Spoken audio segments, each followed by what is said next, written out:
Hello नमस्कार साथियों, welcome to my channel study with Anup. हमारे चैनल में ये अनुप परिवार में आपका बहुत बहुत स्वागत है।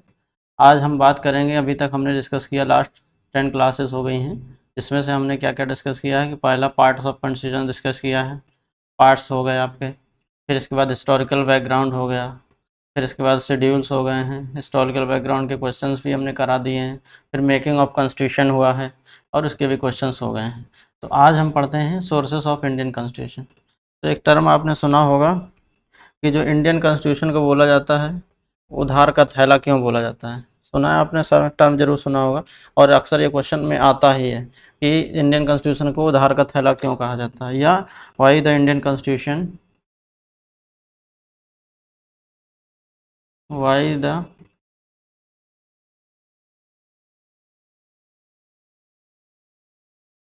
Constitution is called borrowed constitution.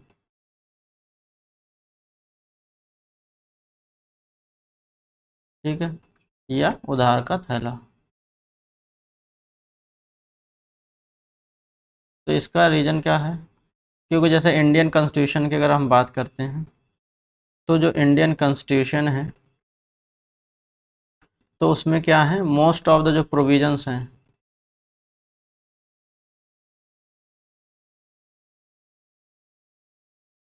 Provisions हमने क्या किया है कि अडॉप्ट किया है। मोस्ट ऑफ प्रोविजन क्या है, अडॉप्टेड हैं फ्रॉम अदर कंट्री।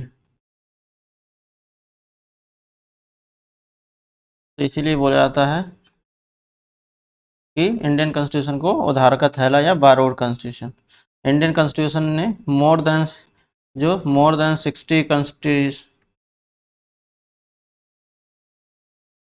60 कॉन्स्टिट्यूशंस को जो है, हमारे जो कॉन्स्टिट्यूशन मेकर थे, उन्होंने स्टडी किया है। मोर देन 60 कॉन्स्टिट्यूशंस को स्टडी किया है, और उसके बाद जो है अपने अकॉर्डिंग टू जो हमारे रिक्वायरमेंट है या हमारी सोसाइटी के जिस लेवल पे हमारी उस कंडीशन थी, उसके अकॉर्डिंग मॉडिफाई करके अडाप्ट किया गया है। ठीक है, तो इसलिए बोला जाता है Indian constitution is called the borrowed constitution. चलिए अब बात करते हैं सोर्सेस की। तो जो इंडियन कॉन्स्टिट्यूशन का बेसिक सोर्स क्या है, वो है आपका गवर्नमेंट ऑफ इंडिया एक्ट 1935। ठीक है, तो सोर्सेस ऑफ जो बात कर रहे हैं, तो सबसे मेजर सोर्स क्या है इंडियन कॉन्स्टिट्यूशन का, गवर्नमेंट ऑफ इंडिया एक्ट 1935। तो अगर इसमें पहली बात करेंगे, तो पहला प्रोविजन क्या हमने अडॉप्ट किया है, फेडरलिज्म का कॉन्सेप्ट। कौन सा, फेडरलिज्म जो सिस्टम है, वो कहाँ से लिया गया है, Indian government of India act 19। इसमें क्या होता है, डिवीजन ऑफ पावर्स होता है।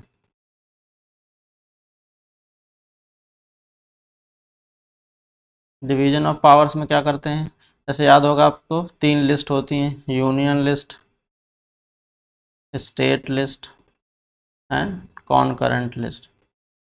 यानी कि यूनियन किस पे लॉ बनाएगी, स्टेट किस पे लॉ बनाएगी, और कॉनकरेंट मतलब दोनों किस पे लॉ बना सकते हैं। तो ये कहाँ से लिया गया हमने कॉन्सेप्ट, फेडरलिज्म का कॉन्सेप्ट लिया है गवर्नमेंट ऑफ इंडिया एक्ट से। नेक्स्ट पार्ट अगर बात करते हैं, तो इमरजेंसी प्रोविजंस हैं। इमरजेंसी प्रोविजंस कहाँ से लिए गए हैं, वो भी हमारे गवर्नमेंट ऑफ इंडिया एक्ट से लिए गए हैं। जैसे आपने याद होगा, 3 टाइप की इमरजेंसी पड़ी होंगी। पहला आपका क्या है, जो पहला है आपका नेशनल इमरजेंसी, आपने सुना होगा। दूसरा है आपका स्टेट इमरजेंसी, या आपका नेशनल इमरजेंसी।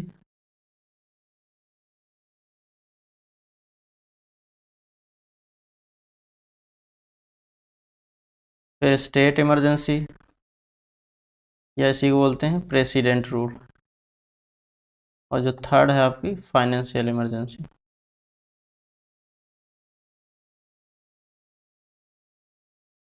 ठीक, तो ये 3 तरह की आपकी इमरजेंसी हो गई। तो कहाँ से लिया ये प्रोविज़न, इमरजेंसी का प्रोविज़न लिया है government of India act 1935। Next provision अगर बात करते हैं, तो नेक्स्ट प्रोविज़न क्या लिया है, पब्लिक सर्विस कमीशंस के बारे में।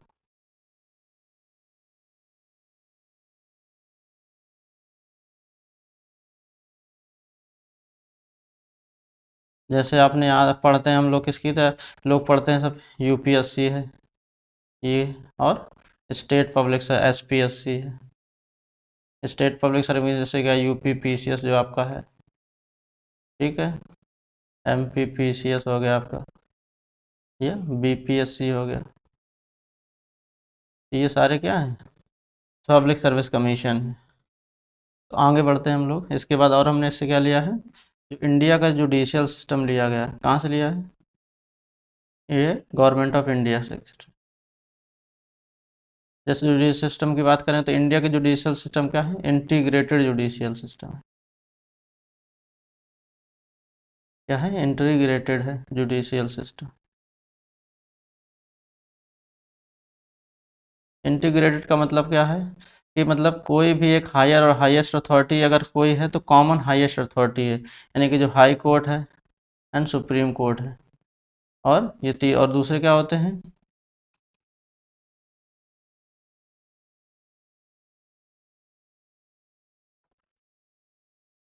जैसे सुप्रीम कोर्ट है आपका, और हाई कोर्ट है, और दूसरा सबऑर्डिनेट कोर्ट है। ठीक है, तो ये तीनों जो है कोर्ट हैं आपके, तीनों ही किस हर मैटर को एक साथ डिस्कस कर सकते हैं। इसका मतलब ये है, यानी कि जो स्टेट का मैटर होगा वो भी ये हाई कोर्ट भी डिस्कस कर सकता है, या यूनियन के मैटर भी हर हाई हेयर कर सकता है, और सुप्रीम कोर्ट भी कर सकता है। इसलिए बोला जाता है कि इंडिया की जुडिशरी क्या है, इंटीग्रेटेड जुडिशियल सिस्टम। ठीक है, नेक्स्ट क्या प्रोविजन है आपका, जो पोस्ट ऑफ गवर्नर की, जो पोस्ट ऑफ गवर्नर है वो कहाँ से लिया गया है, इन्हीं से लिया गया है।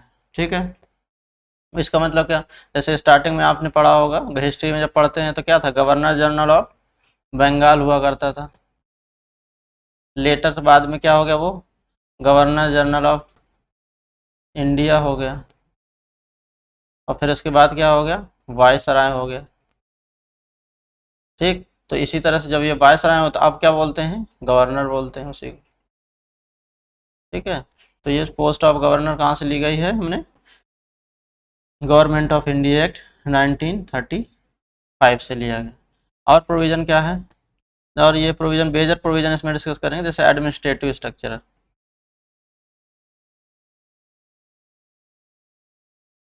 एडमिनिस्ट्रेटिव स्ट्रक्चर, इसका मतलब क्या है आपका, कि जैसे आपकी सबसे जो हाईएस्ट अथॉरिटी होगी आपकी क्या होगी, पार्लियामेंट सिस्टम होगा, यानी कि एडमिनिस्ट्रेशन हम लोग कैसे रूल करेंगे, कंट्री को रूलिंग क्या होगी, तो वो क्या होगा, एडमिनिस्ट्रेटिव सिस्टम। जैसे जो क्या होते हैं, ब्यूरोक्रेट्स होते हैं, तो ये क्या करते हैं, ये एडमिनिस्ट्रेशन का पार्ट होते हैं। तो ये सारे जो लोग होंगे क्या करेंगे, ये एडमिनिस्ट्रेटिव स्ट्रक्चर के बारे में बात करते हैं। आगे देखते हैं नेक्स्ट पार्ट। तो दूसरा सोर्स हमने कहाँ से लिया, ब्रिटिश कॉन्स्टिट्यूशन से लिया।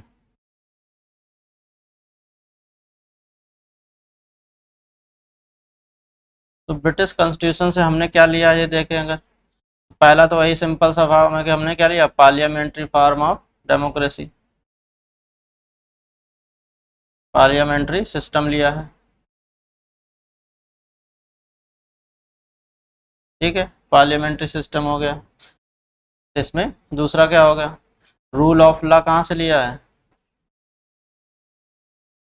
रूल ऑफ भी लॉ क्या लिया है, रूल ऑफ लॉ भी लिया गया है, यानी कि रूम जो रूल होगा वो सुप्रीम होगा, यानी जो प्रोसीजर होगा वही उसको फॉलो करना होगा। नेक्स्ट प्रोविजन हमने क्या लिया से, ब्रिटिश से सिंगल सिटीजनशिप का कॉन्सेप्ट है।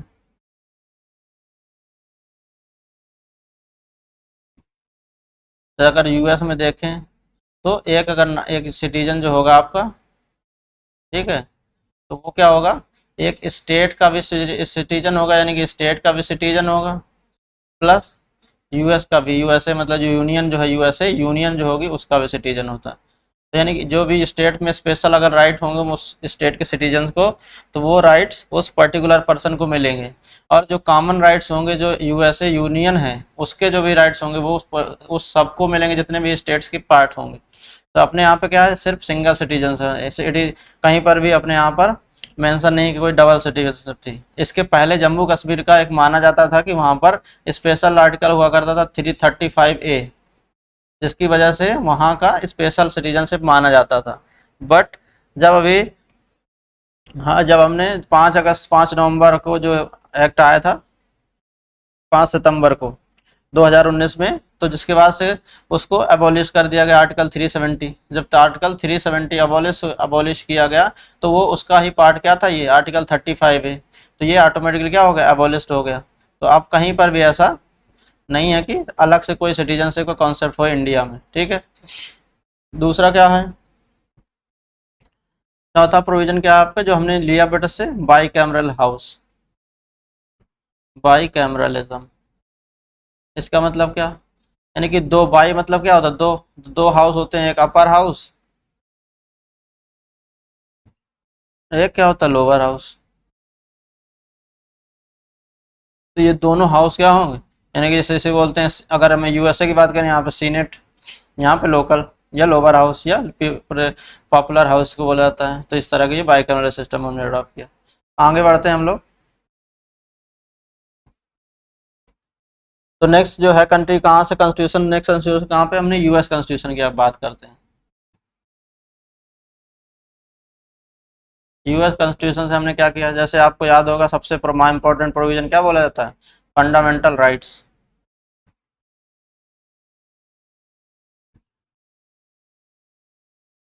फंडामेंटल राइट्स कहाँ से लिए गए हैं, यूएसए से लिए गए हैं, ठीक है। तो इनको यूएस में क्या बोला जाता है, बिल ऑफ राइट्स। इनको यूएसए में क्या कहा जाता है, बिल ऑफ राइट्स बोला जाता है।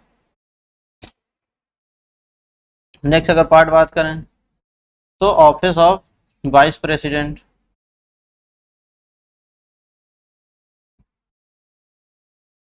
जो वाइस प्रेसिडेंट का ऑफिस है वो कहाँ से लिया गया है, यूएसए से लिया गया है, ठीक है।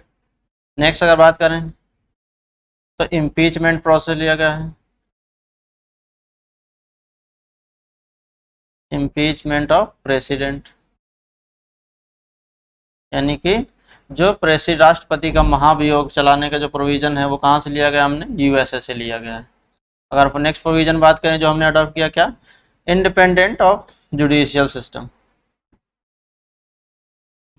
Independent judicial system.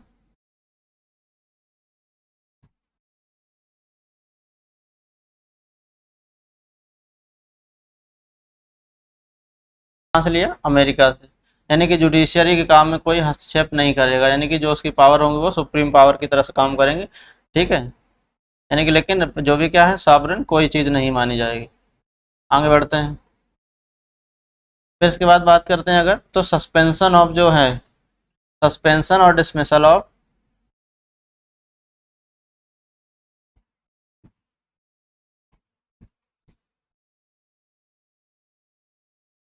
Suspension and dismissal of जजेस of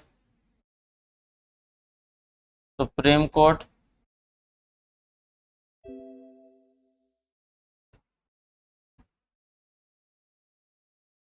supreme court and high court. तो जो भी सुप्रीम कोर्ट और हाई कोर्ट के जज हैं उनको डिसमिस किया जा सकता है। नेक्स्ट प्रोविजन क्या है आपका, एक है जुडिशियल रिव्यू सिस्टम। क्या लिया गया है, जुडिशियल रिव्यू सिस्टम। तो जुडिशियल रिव्यू, तो इसका मतलब क्या है, जुडिशियल रिव्यू के दो मीनिंग होते हैं। एक तो है जुडिशियल, यानी कि judiciary have right to change oblique review dear own decision.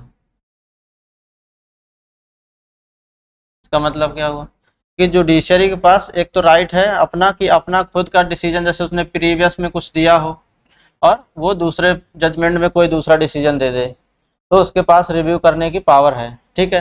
जैसे आपको याद होगा जो इनिशियली जो केस आया था जिसमें क्या कहा गया था, कि इनिशियल केस में जब कहा गया था कि जो हमारी प्रियम्बल है, प्रियम्बल को पार्ट्स ऑफ कॉन्स्टिट्यूशन नहीं माना गया था। लेकिन जब लेटर केस आए थे तो उसमें क्या कहा गया था कि preamble is a part of constitution. फिर उसके बाद कहा गया जब preamble is a part of constitution तो इसको क्या किया जाता है, प्रियम्बल कैन बी अमेंड। तो ये एक जुडिशियल रिव्यू का कॉन्सेप्ट कहाँ से लिया गया, यूएसए से लिया गया। तो एक तो ये होता है जुडिशियल रिव्यू का। दूसरा क्या है, judiciary can check the validity of law, legality of law made by, legality of law को चेक कर सकती है किसके द्वारा, मेड बाई पार्लियामेंट। यानी कि जो भी पार्लियामेंट कोई लॉ बना रही है तो उसके द्वारा क्या चेक कर सकती है, लीगैलिटी को चेक कर सकती है। जैसे आपको याद होगा 2014 में आपका केस आया था क्या, एनजेएसी केस आया था। इसका मतलब क्या था, national judicial appointment, national judicial appointment commission आया था कब, 2014 में। तो जब ये पार्लियामेंट ने इसको बना के दिया था और सुप्रीम कोर्ट ने क्या किया था, इसको नल एंड वॉइड कर दिया था।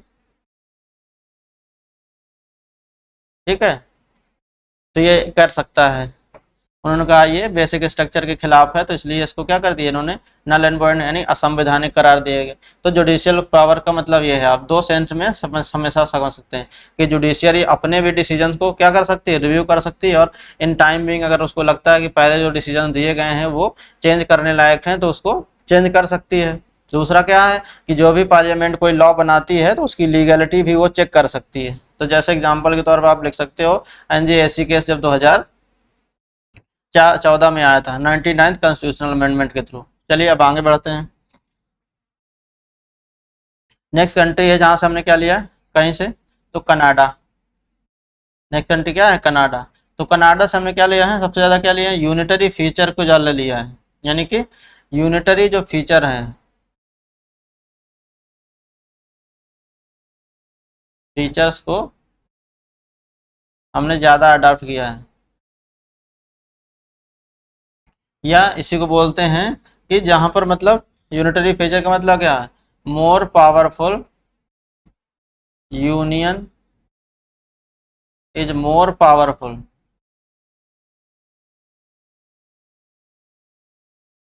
Full than state.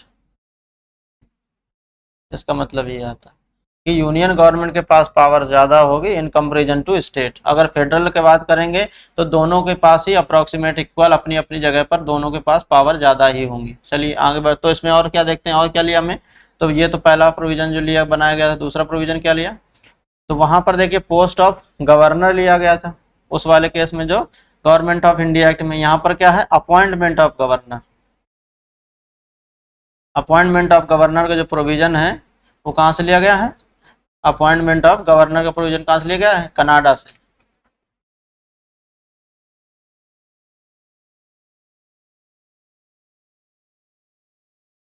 ठीक, नेक्स्ट अगर बात करें तो अभी हमने जैसे बताया था division of power, federal concept लिया गया था हमने। तो फेडरल कॉन्सेप्ट में डिवीजन ऑफ पावर लिया गया था। तो डिवीजन ऑफ पावर में हमने क्या तीन लिस्ट देखी थी, union list, state list and यूकॉन करंट। तो यहाँ पर कनाडा में कैसा में क्या किया, और नेक्स्ट बात दूसरी बात की गई है, जैसे बोल रहे हैं क्या, रेसिडुअरी पावर। क्या बोला गया है, रेसिडुअरी लिस्ट, यानी कि कॉन्सेप्ट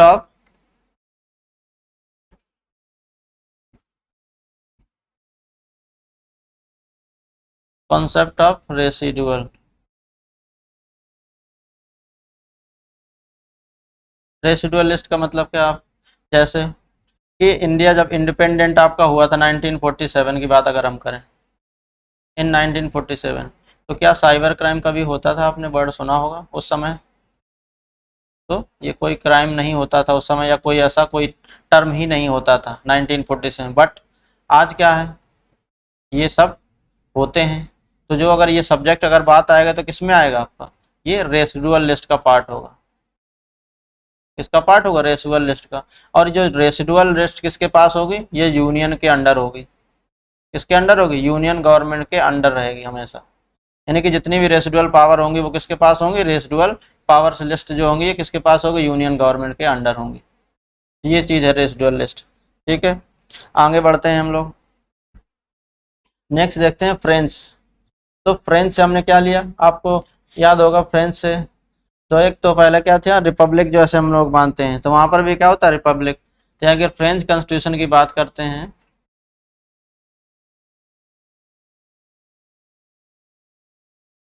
तो यहाँ से हमने क्या लिया, कॉन्सेप्ट ऑफ रिपब्लिक। रिपब्लिक का मतलब क्या होता है? हेड ऑफ स्टेट क्या होगा? शुड बी इलेक्टेड होगा। ठीक है। जैसे मोनार्क क्या था? ब्रिटेन में अगर बात करें तो हेड ऑफ स्टेट क्या है? मोनार्क वहाँ की रानी होती थी, क्वीन एलिजाबेथ या जेम्स चार्ल्स प्रथम, फर्स्ट, फोर्थ, ऐसे। तो ये क्या होता था? वहाँ पे मोनार्क होता था। ये रिपब्लिक का कॉन्सेप्ट हमने कहाँ से लिया? फ्रेंच से लिया। तो हमारे यहाँ पे जैसे प्रेसिडेंट क्या है? हेड ऑफ स्टेट है, वो क्या है? इलेक्टेड होते हैं, भले वो इनडायरेक्टली इलेक्टेड है लेकिन कम से कम इलेक्टेड तो हैं। तो हेड ऑफ रिपब्लिक का मतलब क्या होता है? इलेक्टेड हो सकते हैं। और दूसरा क्या है रिपब्लिक का मतलब? कि any one can elect, any one can be elected. यानी कि कोई भी बंदा, कोई भी आदमी मतलब कैसे भी इलेक्ट किया जा सकता है, मतलब कोई भी पर्सन, यानी कि कोई एक पर्टिकुलर कास्ट से या कोई पर्टिकुलर क्वालिटी लेवल वाला या का मतलब जिसके पास इतनी ज़्यादा प्रॉपर्टी हो, ऐसा कोई प्रोविज़न नहीं है। यानी कि कोई भी, आप जैसे आप पहली ट्राइबल वुमेन अभी बनी है 15th जो है, कौन बनी है? जी सी मुर्मू जी, द्रौपदी मुर्मू जिनका नाम है। तो ये क्या है? ये दिखाता है कि हमारा कोई भी, ये फर्स्ट ट्राइबल वुमेन प्रेसिडेंट है। तो हमारे यहाँ मतलब कोई भी बन सकता है, ऐसा कोई नहीं कि भाई बहुत मेन स्ट्रीम का बंदा हो या ऊपर कास्ट का होना चाहिए या जिसके पास कोई प्रॉपर्टी हो। तो ऐसा कोई जरूरी नहीं है, इसलिए कह रहा है कि any one can be elected. यानी कि जो द्रौपदी मुर्मू जो है वो क्या है? First tribal women president of India.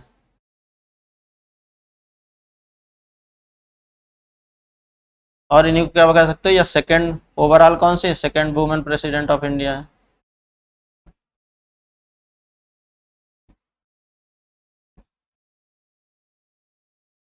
तो अगर इसी में देख लेते हैं तो first women of president of India कौन है?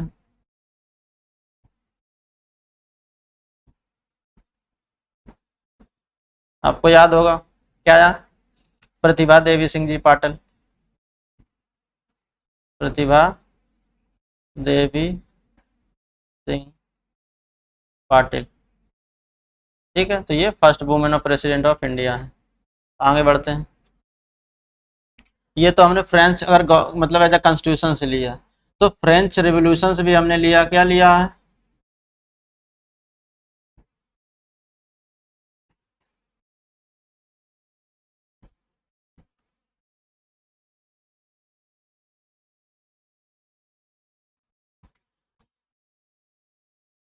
फ्रेंच रिवॉल्यूशन से क्या लिया हमने, देखते हैं।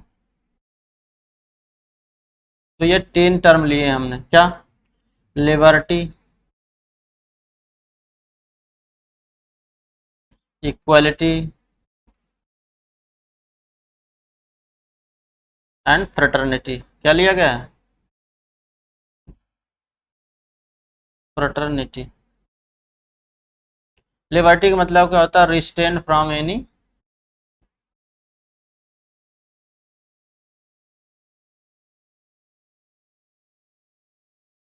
रिस्ट्रेन फ्रॉम फ्रीडम,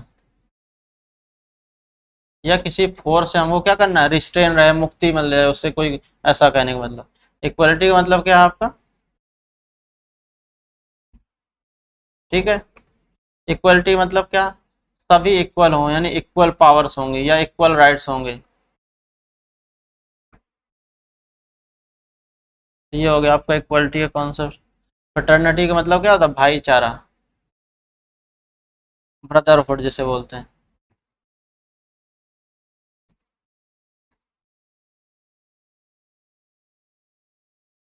ब्रदरहुड, भाईचारे का जो कॉन्सेप्ट कहाँ से लिया गया है? यहाँ पे क्या? समानता। ठीक, तो ये सारे कॉन्सेप्ट कहाँ से लिए गए हमने? फ्रेंच रेवोल्यूशन से लिए गए हैं। नेक्स्ट पार्ट की तरफ बढ़ते हैं हम लोग। नेक्स्ट पार्ट जैसे क्या है? कौन सी यूएसएसआर को बोलते हैं। यूएसएसआर से हमने क्या लिया है?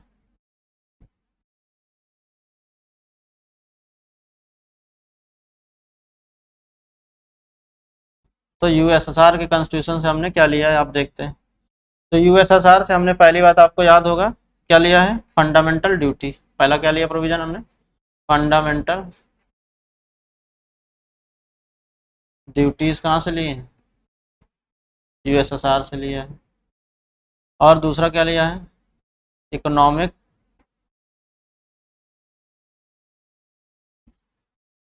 इकोनॉमिक प्लानिंग कहाँ से लिया हमने? यूएसएसआर से लिया गया इकोनॉमिक प्लानिंग। तो ये, और दूसरा बात करें तो इसी में जो रशियन रिवॉल्यूशन का भी पार्ट हो जाता है।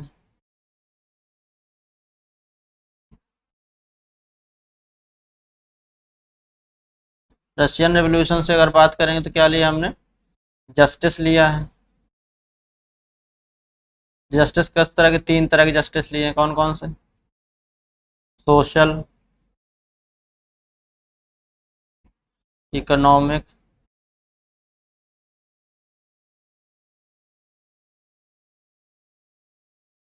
And political. सोशल जस्टिस कैसे लिए? Social, economic and political. तो ये कहाँ से लिया गया हमने? रशियन रिवॉल्यूशन से लिया है। आगे बढ़ते हैं हम लोग। फिर आयरलैंड से लिया है। तो आयरलैंड से हमने क्या लिया है? डीपीएसपी, डायरेक्टिव प्रिंसिपल ऑफ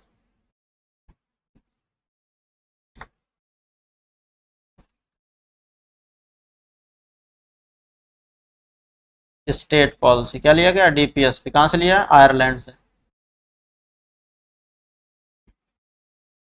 ठीक है, तो ये कहाँ से लिया? आयरलैंड से लिया। दूसरा अगर बात करते क्या लिया? नॉमिनेशन जो होता है किसका? नॉमिनेशन ऑफ राज्यसभा के जो मेंबर हैं वो किसके लिया गया है? नॉमिनेशन ऑफ 12 जो मेंबर का नॉमिनेशन होता है, नॉमिनेशन ऑफ 12 मेंबर्स, या इसको सिर्फ ऐसे लिख सकते हैं आप, nomination of members in Rajya Sabha. तो राज्यसभा में जो लिए जाते हैं, नॉमिनेशन किए जाते हैं, तो इंडिया में कितने मेंबर होते हैं? इंडिया में 12 मेंबर किए जाते हैं। कौन से वजह से? क्लास, इसका मतलब क्या है? लिटरेचर से, या किसी आर्ट फील्ड में उनका अच्छा योगदान हो, या सोशल हो, सोशल में, या सोशल सर्विस इसे बोलते हैं। और दूसरे क्या हैं? और साइंस में। तो ये 4 चीज़ें होती हैं जहाँ पर जिस जिस फील्ड के लोगों को, 12 लोगों को जो प्रेसिडेंट है हमारे यहाँ पे नॉमिनेट करते हैं। तो ये कहाँ से लिया गया है? आयरलैंड से लिया गया है। नेक्स्ट प्रोविजन जो है क्या लिया गया है? तीसरा, manner of election of president. Manner of election of president, यानी कि जो प्रेसिडेंट के इलेक्शन का जो तरीका है, तो वो कहाँ से लिया गया? हमने आयरलैंड से लिया है। चलिए नेक्स्ट पार्ट के चलते हैं। तो नेक्स्ट में क्या है कि जब आप देखते हैं साउथ, जो इंडिया, साउथ अफ्रीका जो कॉन्स्टिट्यूशन है साउथ अफ्रीका का, वहाँ से क्या लिया हमने? साउथ अफ्रीका का जो कॉन्स्टिट्यूशन है वहाँ से क्या लिया है? तो साउथ अफ्रीका से हमने क्या लिया है? पहला प्रोविजन क्या है? Amendment of the constitution. Amendment of the constitution. तो जो कॉन्स्टिट्यूशन का अमेंडमेंट किस तरह से लेना है, करना है, वो किससे लिया गया? हमने साउथ अफ्रीका से लिया है। तो किस आर्टिकल के अंदर आता है अमेंडमेंट? आपको 368, अंडर आर्टिकल 368 के तरफ। ठीक है, दूसरा क्या है? दूसरा लिया गया है election of members of Rajya Sabha.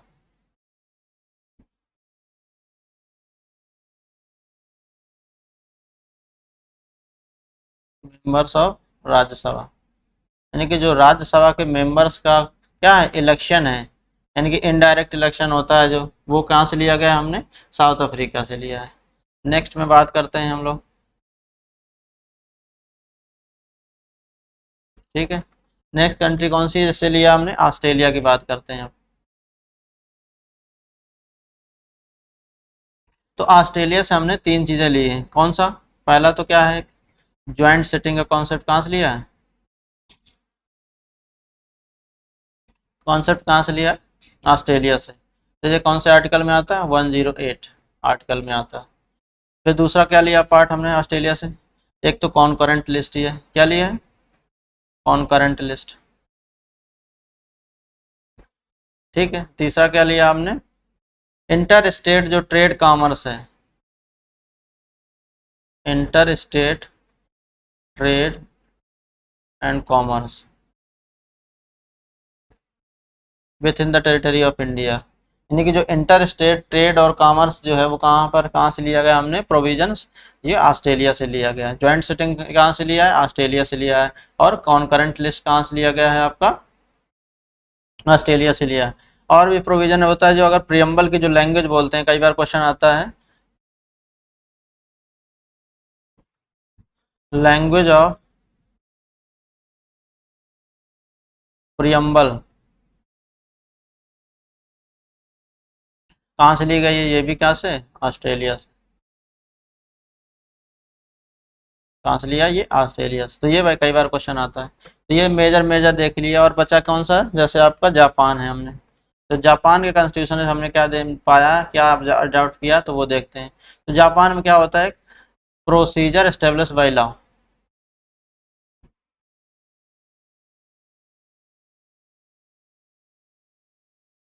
Procedure establish by law, यानी कि कोई भी अगर कानून बनाने का जो प्रोसीजर होगा, अगर वो प्रॉपर प्रोसीजर फॉलो किया है गया है कि नहीं, तो उसी को बोलेंगे प्रोसीजर एस्टेब्लिश बाय लॉ। कहाँ से, जापान से हमने क्या लिया, प्रोसीजर एस्टेब्लिश बाय लॉ, यानी कि जो प्रोविजंस या प्रोसीजर्स जो भी मेंशन होंगे जिस लॉ को बनाने में, अगर वो प्रॉपर प्रोसीजर फॉलो किए गए होंगे, तो इसका मतलब वो क्या है, वो राइट होगा, यानी कि लीगल होगा।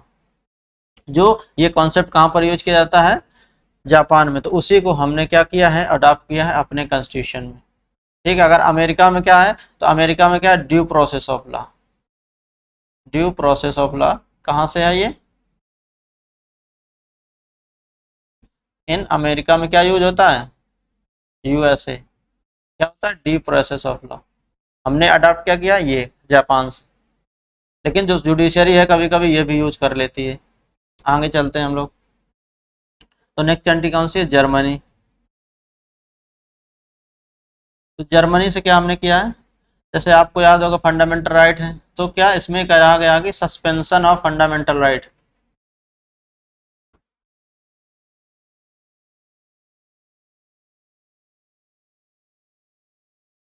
Suspension of fundamental rights during emergency. तो कहा गया है कि suspension of fundamental right during emergency, यानी कि अगर इमरजेंसी है तो फंडामेंटल राइट्स को भी क्या किया जा सकता है, सस्पेंड किया जा सकता है। तो ये कहाँ से लिया गया, हमने जर्मनी से लिया गया है। तो ये सारे जो मेजर कंट्रीज हैं वो हमने देखे हैं कि कहाँ से क्या लिया गया है।